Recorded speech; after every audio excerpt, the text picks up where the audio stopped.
Welcome to the Two Beast Podcast. We're Chris and Ollie, and we wanted to find out what happens when you commit to making 100 episodes of a brand new podcast.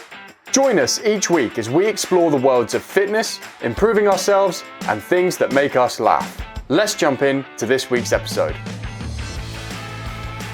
It's all happening. It's all happening. Oh, that looks all fucked. Hold on. All right, there you go. All right, there you go. We've returned. We've returned. One beast and a spaniel. The cushion's a mess. Yeah, what do you think of my new hair? Mate, it's so long. I know, it's long, isn't it? Look at that. Woo! Length. It's supposed to be getting cut this month, but I haven't booked it in yet. Jesus. But I thought I'd try this. It's like weird mix. samurai look. Yeah. Only because when I tie my hair up in a bun, for some reason the front, like I'd never do the front right, and it comes down and hits me in the eyes after You get a little while. wispy bits. It's really fucking annoying. Yeah, those wispy bits are a pain in the ass. Welcome home. Thank you. You've been away. I'm back from the Beyond the Wall. Yeah. Game of Thrones reference. Yeah, so if we live in the southwest of England. Yeah. Great. And- now everyone knows where we live. Good. Oh yeah, now you can come and find us. Now you can just come knock on our fucking door. Now we've told you that. And your work has decided to open up a climbing centre in Edinburgh. Yeah, man. Brand new centre. Centre number 9. Luckily, this time it's not in my region. Yeah. It's not in the south. But yeah, we always do an opening set. So there's like completely blank canvas. And yeah, I'm part of said opening set team. It was really good fun. Edinburgh's a really cool city, man. Yeah. Really, really cool. If you haven't been, I would highly recommend going. It's like a weird mix of real old-fashioned buildings with like new buildings blended in. Great. It's proper weird. And unlike London or a lot of the big cities where there's like a lot of, you have like, especially with London in particular, you've got like the underground and stuff. It's very easy to connect. In Edinburgh, they've got trams. So it's proper weird. Like you've just got these trains that just, like go along the road, it's crazy. Lovely stuff. Cool city though, really, really nice. And like, I'm super excited to see what the clientele's up there like. And What's the coolest thing you saw in Edinburgh? what's the coolest thing I saw in Edinburgh? / your favourite thing, whatever. Same thing, innit? The fact that there's like hold on, I can't remember what the mountain is called, or whether it's even classed as a mountain, but basically there's like what's weird about Edinburgh, unlike many other cities in the UK, which are mostly on just like flat plains. Yeah, it's kind of vertical there, eh? Oh mate, Edinburgh's mad. Like you've basically got what is called Holyrood Park, which is basically like a big fucking massive like hill mountain in the middle of the city. So from living in, you basically go from like living in a city, and then it's like you've kind of like literally just walk across the road and there's like this massive mountain. It's like being in North Wales. It's weird. What the fuck? So weird, but really cool. Like how it's all laid out and everything else is amazing. So that's probably like one of the coolest things, just to have like nature right there. It doesn't feel like you're in like this big sort of concrete jungle. Yeah. It feels like you're very much like still connected to the outdoors, which is really cool. So So you opened a climb. Well, you didn't personally open a new climbing personally, centre, I didn't. No. Your place of work opened. Yeah, the climbing hangar has opened a new climbing centre up there. So What's the most complicated part of opening a new centre, as far as you can tell? As far as your job goes. from the route setting side of things, it's just like there's a lot to do. There's a lot. Like I think when you just go around in a normal reset in a centre that's already open, and you just do like each zone to each bit of wall at a time, each week you're like, that's not that many boulders to set up. But then when you have a completely fresh centre that's got no blocks or anything on the wall, and you have to go in and set all of those, it's like 200 boulders. Like it's a lot. It's a lot to do. And you always forget, like, there's loads of little bits, like you've got to, like, not only have you got to put holes on the wall, you've got to then make sure and go around everything's tested. You then got to tweak everything, like make sure everything sits in the correct, like, circuit to where it needs to be difficulty-wise. And my skin is so wrecked. Like, the new holds these days are so, like, abrasive and sharp that my skin is just ruined. Yeah. Yeah, that's the hardest part you always forget about, is the amount of time it takes just to tweak everything and how much climbing you end up doing. And just the enormity of the task. Oh, it's huge, man. Yeah. Going from 0 to 100. Oh. Yeah, it was a little bit like that last year for me, because I basically rebuilt the entire weddings website last year, and it's so hard to build something for the first time from scratch with absolutely zero reference. Once you have stuff there and it's just a case of reiterating, it's so much better. It's kind of like a weird blend though with this, because like we have a lot of the same holds in the other centres. So you know the hold sets that you're working with, you know, like, and some of the wall angles are very similar as well. So you know what you're working with, but to then have to come up with like brand new ideas that have, you know, is, I mean, that's kind of what the job of route setting is. But yeah, to go in there with a fresh blank canvas is really cool. You know, that's like the coolest side of things. In some ways, that's even harder because if I take the video production experience that, you know, the world I know of video production, it's one thing making a brand new video with completely fresh footage. And I've tried this a couple of times, it's really fucking hard to take the same footage that you made from that last video and make an entirely new video. It's like, God damn it. Yeah. You just want to fall into the same trap because you did it, your natural flow state of this works, this connects. It's really hard to break that and form a whole brand new one. You end up like taking too many elements from the original. Oh yeah, I mean, we're not reinventing the wheel, right? You're not doing anything that anyone hasn't done. You're not really doing anything that you haven't done in other centres. The movement's very similar, like everything else, but none of the boulders look the same because you're setting in, you know, everything's very different. The variables are very different. But the weird thing that I always find is that I almost like, it is a little bit overwhelming at times because when you've got a completely blank space, you're like, fuck, I've almost got too many ideas now. Right. Then having to hone in on one singular thing to then put on the wall, I find is almost harder than having like a few boulders on the wall and then having to like slot stuff in around it. So, yeah. How do you do that? How do you just start on a problem? How do you do that? Do you have a strategy? This is probably the most common question I get asked in day-to-day life, but like it very much varies depending on the situation that I have. So if I have a completely blank wall and I have, what we tend to do is when we're setting, we tend to set it like the big holds. So like a lot of these new style of climbing have really, these holds are like enormous, right? And they take up a lot of space. So they have to go on the wall first before you can slot in all the little smaller stuff around it. Makes sense. So you kind of just, I sort of pick up a set of holds. Most of the time if it's like, for example, in Edinburgh where it's blank, I pick up a brand new set of holds. Most of them are big. And depending, obviously, then you've got to kind of go down like the grade that you're setting. So you're very sort of limited with what difficulty you're setting. So if I'm setting the blue, which is like, you know, if you imagine greys at the bottom, green, orange, blue. So it's kind of like, it's not like super top end, but you're kind of starting to get some slightly more interesting movement, right? Than you would in like the real low end. So I kind of just decide, okay, that's what I'm setting. And then you kind of have some sort of movement in your head. Like I'm thinking specifically of this blue I set that basically started on two sort of undercut big holds, big jug holds, and then you had like a big volume foothold to stand on. And then you had to do like you sort of throw your right hand over the top and you catch this big hold on another load of volumes that are stacked, big holds that are stacked on top of each other. That was the move I sort of envisioned first. So I was like, okay, that's what I'm going to set first. Now I've got this base. Then I've just got to set the top. And because it's blue and it's sort of like you're not trying to push them too hard, too fast, they've done the tricky move at the start and now you've just got to make the top like fairly enjoyable. So I just made it so they like rocked over on a couple more feet and then sort of just walked up to the top. So that's how it works, is it? When you are setting a route that's a certain grade, like a certain skill level requirement, you can just have like one or two moves that kind of say, yeah, that's now a blue, and then the rest of it can be easy if you want. Kind of, yeah. So you like there's either like a move like that's particularly hard for them to figure out, and then you kind of adds the reward. You give them like an easy top, or you just make the problem pretty consistent the whole way through. Comes down to something I've coined as like athletic empathy, right? Which is, as a route setter, you have, you know, for me, I climb, you know, into like V11, 8A grades, which for those climbers, it's like, you know, for top level in bouldering is like, Yeah, I mean, I've talked about this before, but I'm not shit. Yeah. Put it that way, right?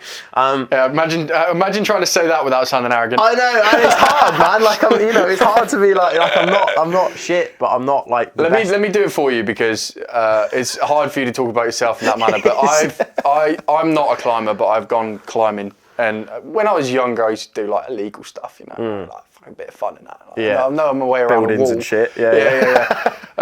But when I've gone climbing with Ollie before, and I've said, like, I've looked at whatever the most horrible looking route is with the tiniest fucking holds, and I go on, climb that then. And he's like, that's not even the hardest one in here. And he'll show me how easy it is. It is fucking insane. It's actually, if you've never seen a top level climber, it's one thing to see it on, the front of a climbing magazine. You got fucking Alex, whatever the fuck it is, that free soloed. Alex Honnold, that free soloed El Capitan and all that. Yeah. Like, it's one thing to see pictures of it and to imagine yourself there. But even videos. Like, even to see it in a video, you're like, oh, that's one thing. It doesn't mean anything. When you actually get there and you're like, wait, you're holding on to that. Yeah. And somehow hanging your entire fucking body mass off of that one little hold. That's wild. Yeah. So, But yeah, so so the whole thing about athletic empathy is, as route setters, a lot of us tend to climb hard, and we have to set obviously way lower than what we're capable of doing. So in that vein, you have to understand what the person who is climbing that thing is going to be capable of. Just because you can do a certain move and it feels like a certain grade to you, the person who is actually climbing that grade does not have the skills and the knowledge that you have of somebody that climbs way harder. So you can't set things that for you feel that grade. It's got to be for them feels that grade. So that's where you have to be very empathetic to what their athletic capabilities are. So with a blue, for example, they started to learn how to climb. They know how to move a little bit, but they're still pretty bad on their feet. Like, the footwork's not great. They're still like not wanting to be pulling on really small holds, like nothing too strenuous. And there still even might be a little bit in their head of like, oh my God, I'm on a wall here, like I'm above the ground. So all of these sort of things you have to take into consideration when you're setting it. So, and that obviously the closer it gets up to where you're climbing, the easier it becomes to set, because you're essentially then just setting for yourself, right? Yeah. So we have a very similar kind of situation with video editing. Again, it's funny how many parallels there are, because when you're working with a company to make a video about their product or their service, you have a kind of creative empathy then. The person watching the video has no fucking clue who you are. Unlike you, who knows everything about everything to do with your business. So you'll be saying stuff in the video. Let's say it's a video business card style video where somebody's just talking about, like pitching their product or service. But they're saying it for someone that knows as much about the industry as they do. That's not necessarily the case for who the viewer is. So you have to dumb it down to a certain extent. Or even just things like, you make the assumption. I found this a lot with the esports editing that we were doing. You yourself as the video editor look at the footage so much. Like, let's say you're looking at an interview sequence. You've watched that interview so many times now. You know what his point was. And so you'll cut it in a way that misses out certain contextual points in the interview, to the point where somebody fresh now watching this interview has no fucking clue what this guy's on about. Yeah. It's just really hard the shorter you make the video, the harder it is to get that, hey, this is a cohesive story. So we do have to have the stuff, like, hi, my name is X, even though it's boring. Like, we've got to find a way to get that stuff in. But yeah, same deal.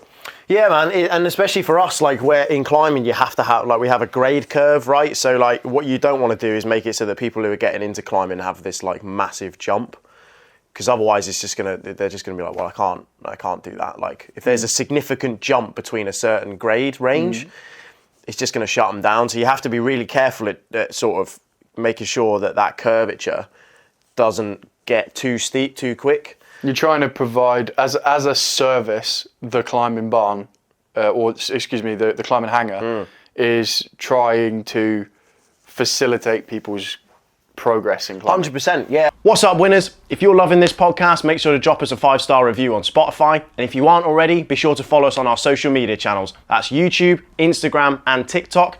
2 Beast Podcast, the number 2 Beast Podcast. Let's get back to the show. And for the Climb and Hanger in particular, their whole product is about getting as many people into climbing as possible, whilst also providing existing climbers with a great training area and a great environment for them to still come in and do what they love, right? So from that avenue, you're kind of like looking at it as if I set something that person that is first starting out. Because the whole thing with bouldering is, and in particular bouldering less so, I'm going to stick with bouldering because it's easier to understand. Route climbing is a completely different thing. But with bouldering in particular, right, they were always called boulder problems for a reason. And that is like, you have to figure them out. Yeah. So what you don't want to do is make it so that the mental side of things in terms of trying to figure out that problem is way above where that person is currently at. So you have to be, again, athletic empathy, you have to be really mindful of the steps and the stages that the climber in that grade circuit is in. And as soon as and especially in today's society, where people are a lot more quick to quit things and just be like, oh, I can't do that. You have to be very mindful of that. And I think climbing's very much changed now to facilitate that in some regard, because otherwise you wouldn't have a business, basically. You know, well, I think most industries have been like that. The gym is one of the first probably to adopt that strategy. They knew that, you think that a gym should be about people that love the gym, and actually that's not where the money is. No. The money is sleepers. Like 80% of, I think 80%, some ridiculous figure like that of most gyms' revenue on average is from people who never actually go to the gym. They just took out membership and then forgot about it, and they don't go. And they keep meaning to go, so they keep the membership going, but they never go. And that's a beautiful business model from a strictly profiteering perspective. Hey, I get to get free money, and none of these people actually come in, so they don't mess my gym up, and none of my equipment gets used. Why would you not? Yeah. I mean, from the hangers' perspective, it is like, a lot of people have the centres of like, oh, it's really busy and all that sort of thing, and it's like, yeah, but look what it's managed to do. It's managed to bring so many more people into the industry, which is then, like, I see it, I think I've said this before on the pod, but like, I see so many people like complaining about the amount of people, and it's like, yeah, but for us who are actually in climbing as an industry, we actually now have the ability to have this as a fully fledged career, whereas 5-10 years ago, you wouldn't have had that. You did it as because you loved it, or you don't get paid for this, you do it because you love it, all that crap, right? Yeah. Whereas now you can actually have it as a fully fledged career, and you get a decent salary from it, And without that big influx of people, and without stuff like the Olympics and all of that sort of thing, like, you just wouldn't have had that. So from my perspective, I think it's amazing, and if the more we can facilitate that, the better. Is it similar back in the day of my skateboarding days? I was around in the skateboarding period where scooters started to become really popular. Like I think, as far as I could tell, at least in my epoch of time that I was doing it, it started off as like a lot of people were rollerblading. And I guess that comes from the 80s and stuff like that. Skateboarding was still kind of finding its feet. I don't pretend to be an absolute expert on the history of skateboarding, but roughly speaking, I think that's right. It was inline, rollerblades first, and then skateboarding kind of took over, and then BMXing got involved as well. And when I started skateboarding, it was very much the two people you'd see in the park were skateboarders and BMXers. And we had kind of like a friendly rivalry because, bikes took up more room, a bit more of a pain in the ass, but it's also like when you fall off a bike, it's way more painful too. So there was a bit of admiration from my perspective, because when I got on a bike, I was like, if I come off this thing, it's like a real fucking traffic accident. Rather than like me just falling. You're landing on a big metal frame, whereas like the T-tray's gone flying over the other side of the skate park. Exactly. But towards the end of my like skateboarding period, you started seeing way more scooters rolling in, and they were like the new common enemy. It was like us two kind of joined forces and were like, fuck scooters, they're annoying. And a lot of the time it's because they were like really small kids as well, who didn't necessarily have kind of etiquette on what you should be doing and all the rest of it. Yeah, and the etiquette side of things is the biggest thing. Like, that's what I see in climbing walls nowadays. Is people, it's really hard to, like, when you've got a much smaller community, those people will buy into that etiquette. Yeah. And like, so when I first started, that's what my etiquette's based off of now. It's like, because I had the small community around me to be able to tell me this is how it is. Whereas now the sport's so big and there's so many people in it.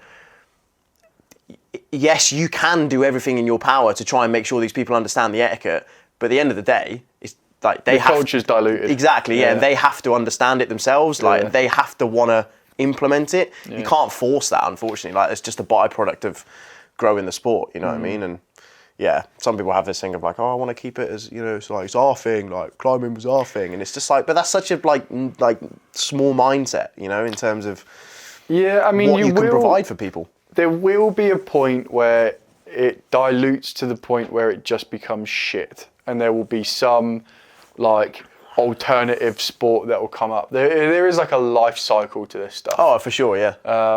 But fucking get in while the going's good and get paid for it. I think what's great about climbing though is it kind of falls, unlike stuff like skateboarding and surfing and all this stuff, climbing sort of follows that gym. It's the, you know, like the gyms have been going for fucking hell, like what, since the 70s, 80s when Arnold had like exploded it out into the mainstream. Well, there are, you know, 1940s. I mean, there were gyms before. Oh yeah, there were gyms before that. But when Arnold got big, he made it like the thing, right? True. And it's still to this day, the gyms, you know, they're still making money, they're still doing their thing. And I feel like because of the way climbing is and the way it works as a sport, like a lot of people now I see come climbing as like an alternative to the gym because of the, you know, the extra added benefits it gives and, you know, the other side of things that they want to do, the sort of mobility side of things, the, you know, like the sort of body weight side of things and I forget the calisthenics. Yeah, that sort of thing. And like, you know, it's kind of like the, what do they call it? Functional strength, right? Yeah.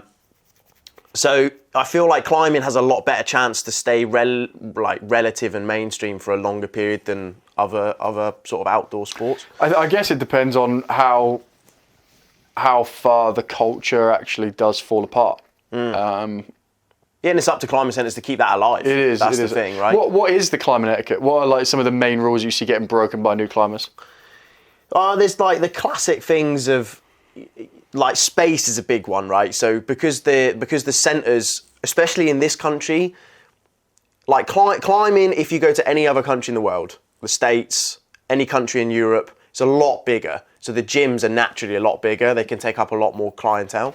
Whereas in the UK, it's still a very small, it's way bigger now, but it's definitely still a smaller sport compared to what it is in other countries. So the gyms, for the longest time, and we're finding this with the hangar now, is like they're just too small to cope with the amount of people that are coming through. And the problem with that is obviously less space. And with climbing being something where you need that full space in order to land on, a lot of people have the classic thing of like walking underneath people while they're climbing, not giving people enough space when they fall back. Mate, I've seen it all the time, like, you know, people running underneath people, and it's like, if that, like, 60, 70, 80 kilo person falls off on top of your head, that's going to hurt. You're going to have a neck injury. 100%, yeah, and that's going to hurt, man. And so that's one of the biggest things. The other thing is, like, brushing holds. So the holds, obviously, where we use chalk, they get caked in chalk. And a lot of people, because they don't know the etiquette of how much chalk to use, when to use it, they use it on everything, so stuff gets caked. The problem then is when you have a layer of chalk over the hold, then people come in with their climbing shoes and boot rubber. The boot rubber rubs against the chalk. That basically like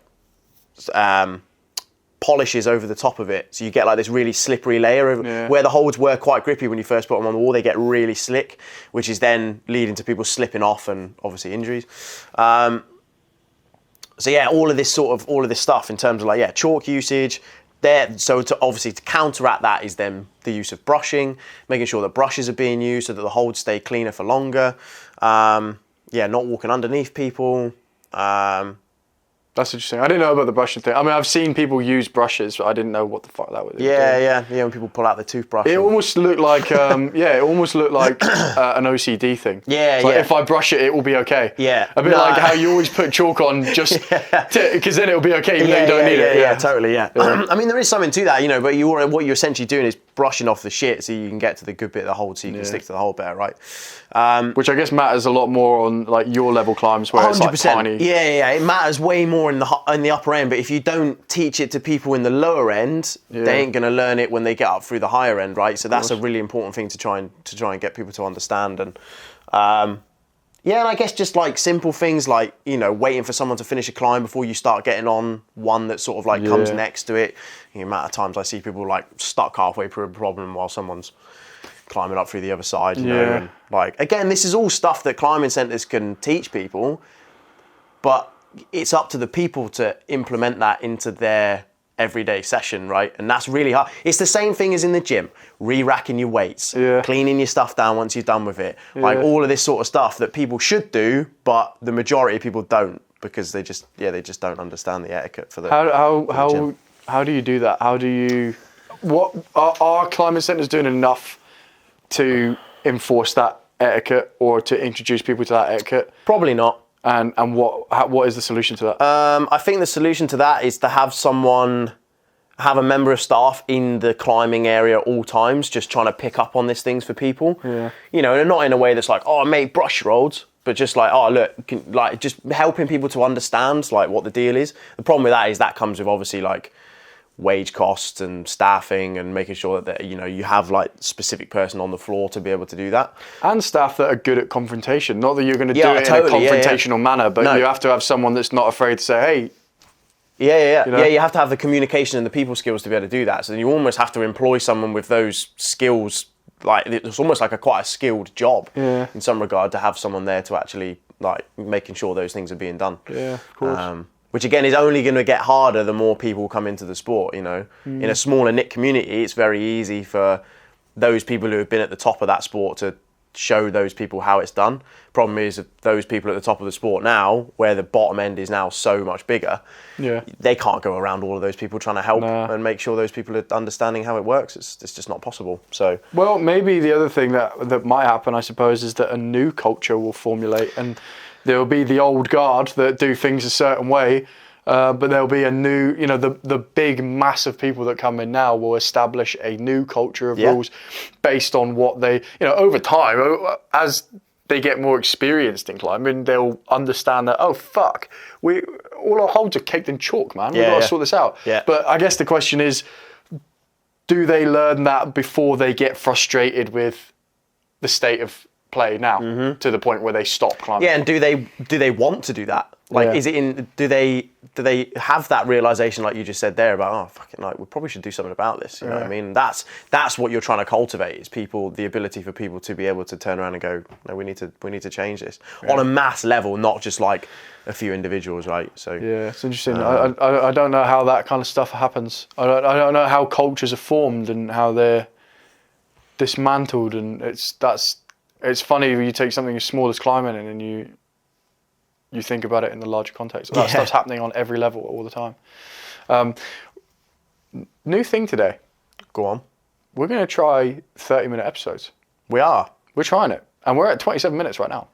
Which means where we would normally take a break and say, we'll see you in a minute, we're actually fucking gearing up to be done with this episode. Yeah. We're going to try it. We'll see a few people like it. Yeah, I mean, look, we've got 100 episodes to play around with this podcast, and we just need to make sure that we're covering all our bases of what feels good. This is an explorative journey. It's we're going to film another episode directly after this anyway, I think, as long as you're up for that. Probably, yeah. So we're still going to do an hour and all that. It's not like we're saying, oh, we're not like cutting our time so that we can slowly exit and give up and all that kind of stuff. Like, it's just a case of, let's try this for a bit and see what happens. Yeah. And what happens if we put that half hour into another aspect of making the pod better? I think the other thing that works with the smaller episodes is that essentially that one episode is on one topic. Yeah. Whereas what tends to happen over like a 2-3 hour podcast is you explore so many things that your brain is just like fried, you know what I mean? So hopefully this kind of like section them down into little bite-sized chunks, like today is basically going to be on climbing and the culture of climbing, which is pretty cool. So, yeah, that's sick. And also we want to be able to deliver on the title. You know, this is what really bothers me. We're so focused on getting a good title, and the title is included. And this is a podcast episode problem. Like, this is just a podcast problem. Yeah. Like, there's 3-hour podcast. There's no way they can summarize it in one. Your title would be like 40 paragraphs long, wouldn't it? In terms of everything that you're going to cover. I think people are fairly forgiving of the fact that it's a podcast, it's a long conversation, all that. But I'd like to deliver on the episode title as much as possible. Like, first of all, I want the title to be engaging because the podcast content was engaging, and it's a good title because it was a good episode. That's the main thing, rather than just focusing on, hey, it's a good title. And I think one of the ways we can do that is by just having more focused, shorter conversations. We'll fucking see. We'll do a couple episodes of it. We'll see how it plays out. We'll see. I think it might also be easier for us to make shorts as well, because like we can't be fucked right now, either of us, to do these. I don't think it can't be fucked. I think it's just like squeezing everything in. I mean, it takes an hour and a half to do an hour episode. So now we've got more flexibility of if we want to do shorts. If we need some For shorts half an hour fast. episodes, yeah, it should be a little bit easier. But we'll see how many shorts we get, because we Yeah, need yeah. to have enough to justify doing it. Otherwise, we'll have to do fucking 2 anyway. It'll be pointless. But yeah, so all these different things we're playing around with. We're playing around with thumbnails at the moment. We're updating all the old thumbnails, all the rest of it. See us with our faces like. We're going to be fucking improving the pod. I've said it before, and I'll say it again. This podcast is going to be amazing. It's not now. It never was going to be. But see everyone out there that hates this podcast right now, you wait. It will You're be. going to fucking fall in love with it. Anyway, we've probably lost, I've pointed at that camera that whole time. We've lost that camera now, so that's the only one left, because we've hit 30 minutes. So, anything you'd like to say? Well, as a bit of a shameless plug for my own business and my own route setting, anyone in the Scotland area in Edinburgh, In the Scotland area in Edinburgh, would like to go and visit the climbing hangar when it opens at the end of this month, and go and check out my blocks and all of the guys that have set there for the past couple of weeks, their blocks. Go and check it out. If you're in Inverness, just pop down the road. Yeah, why not? It's not that far, is it, surely? Pop If you're down in the road, Glasgow, Teddy. pop across. If you're in Edinburgh. Yeah, if you're in the Scotland area. If you're in Dingwall, you might come down. Hey, even if you're on the Isle of Skye, crack on down. You'll have a great time. All right, then. Well, that was a very short episode. Let's see what happens. Let's see how these short episodes feel. Bye for now. Thank you for listening to the Two Beast podcast. Please remember to like, subscribe, and share this podcast on whatever your preferred platform is. We'll see you next time. All the best.